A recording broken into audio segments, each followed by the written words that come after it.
Hello, everybody. Welcome to your Premier League reactions to Week 32 of the Premier League. There were some surprises this weekend, and oh my goodness, thank you, cherries. I'm gonna get up these games now. Obviously, this is still unedited. I will probably start editing again to June the 17th, so 2 months. And let's go into our first game, which has West Ham 4, Wolves nil. Okay, I said this would be a 1-1 draw. It was absolutely not. Wolves got battered. There were 2 goals from Mavropanos and 2 goals from Castaños. 2 goals in 2 minutes from Castaños. Mavropanos is in the 42nd minute and the 83rd minute. This boosted West Ham's chance at staying up and not being relegated. Wolves can have their relegation sealed this weekend. If they lose, who leads? If they win the game, they can still mathematically stay up. But if they lose, they will be relegated. West Ham, brilliant 3 points, brilliant in the race to stay up in that bottom 5, 6-ish race. Obviously Burnley and Wolves are pretty much sealed now. But for the 18th spot, it's between Spurs, West Ham, Nottingham Forest, Leeds. Spurs were put down to 18th because of West Ham, and they did not manage to get a win. They lost again. So West Ham are above Spurs, and Spurs are in the relegation zone this weekend. Let's go on to our next game and travel to. I don't even know. Let's go to North London. Arsenal 1, Bournemouth 2. So after they got a goal, Krupi becoming the youngest ever player to score 10 goals in a debut season with a volley. Arsenal equalised through a Gyökeres penalty. I don't even need to look at the score for this one because I know exactly how it went. And then I think it was in the 65th minute or 75th minute that Alex Scott made it 2-1. And the Cherries held on to knock Arsenal's undefeated streak at home. Obviously, they lost to Manchester United in January. But this is their second home loss of the season, I believe. Because they lost to Liverpool at Anfield. They lost to Aston Villa at Villa Park. Manchester United at the Emirates, and then Bournemouth at the Emirates. So Bournemouth are quite good at doing this because they did it to Liverpool as well. So Arsenal have a huge game on Sunday. Obviously, they also have a big game tomorrow at Sporting. Well, no, hosting Sporting.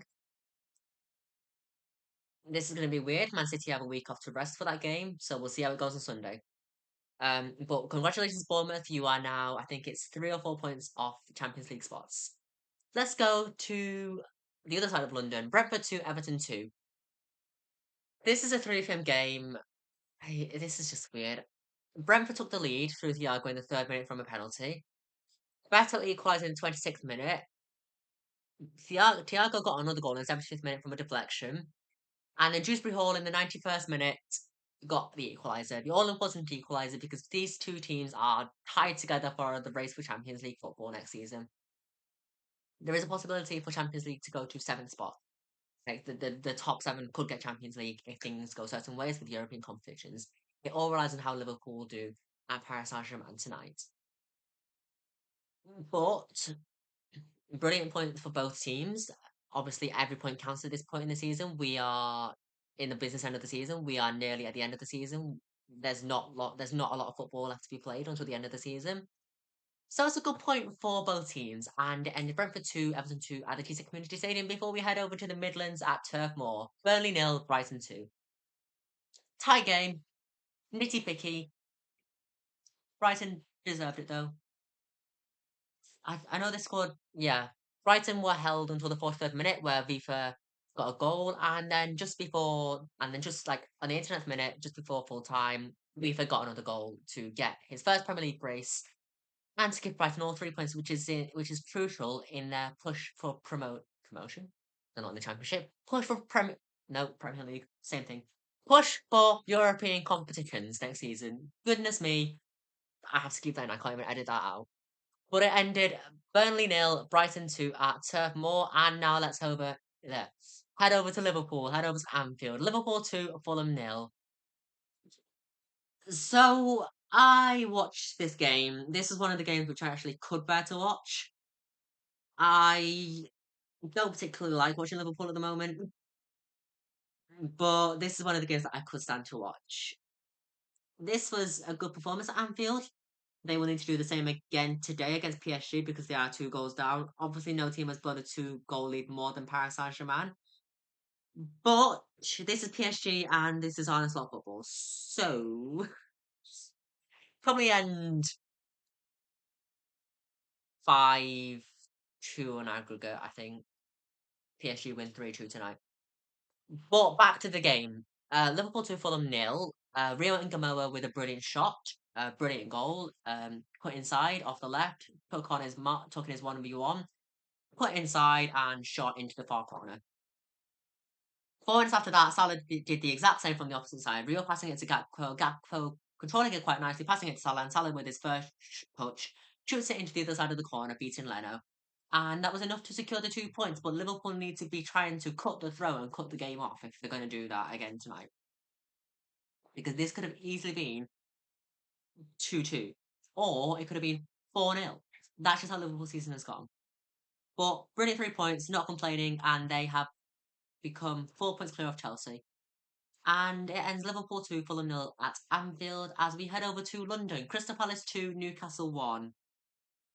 Newcastle took the lead through William Masula before Mateta scored in the 79th minute and then scored a 94th minute penalty to give them the 3 points. Crystal Palace are weird. The only thing they have to play for this season now is pretty much just the Conference League. They are 3-0 up against Fiorentina, so congratulations to them. But Newcastle are now down in 14th. They are clear of 15th by quite a margin, though. But Eddie Howe needs to think about what he's doing because that's now three of his last like that he's lost his last 3 games. People wanting Eddie Howe to go out. I think he's the right man for the job. Although he needs to figure out something because I'm not sure what's going on with Newcastle, but they have just lost to Crystal Palace. They've lost the Timeway derby, and they conceded 7 over in Barcelona. But this ended Crystal Palace 2, Newcastle 1 at Selhurst Park as we head over to Newcastle's rivals at the Stadium of Light. Sunderland 1, Spurs 0. I honestly feel bad for them. I was laughing about how they could actually go down, but it does look like they could actually go down, and I feel so bad for them. Romero's out for the season now with a knee injury. He could possibly make the Argentina squad for the World Cup, but he is out of club football for Spurs. That might have been his last match for Spurs if he ends up getting relegated. Sunderland, brilliant. Took a wicked deflection, to be fair, to beat Kingsley, who had a brilliant game as well, actually. Spurs deserved a point. I'm not going to lie. I saw it on Match of the Day and they did deserve a point, but it took a wicked deflection. It's good for Sunderland. They have new goals now to finish in the top 10, according to Regis Lebris. I think he knows they could possibly get Europe, but they need to be focusing on just trying to get that goal of top 10 before trying to push on, because there's a possibility that top 9 can get Europe. If things go, certain ways. Um, that's good though. I'm going to very, very quickly need to pick that up that call. Nottingham Forest 1, Aston Villa 1. Brilliant point for both teams. Nottingham Forest in the point to stay up and Aston Villa to stay in the top 3. Chelsea 0, Manchester City 3. Demolition of Chelsea. Man City needs to get the 3 points now. They need to be able to beat Arsenal to have a chance of winning the title. They'll probably win it on goal difference. This could go up to the final day. Chelsea, don't know what's happening. They are going to fall out and fall towards bottom table. Towards mid-table, sorry. And last night's game, Manchester United 1, Leeds 2. Leeds took a 2-0 lead through Okafor, 5th minute, 29th minute. Lisandro Martinez got a red card, and then Casemiro headed it in 69th minute, and in Manchester United 1, Leeds 2. Thanks for watching. I need to pick up that call. Be amazing, be awesome, and I will see you on Friday for my predictions for Gameweek 33. Please, Liverpool, do something against PSG. Good luck to everything in the Champions League, and I will see you soon. Bye!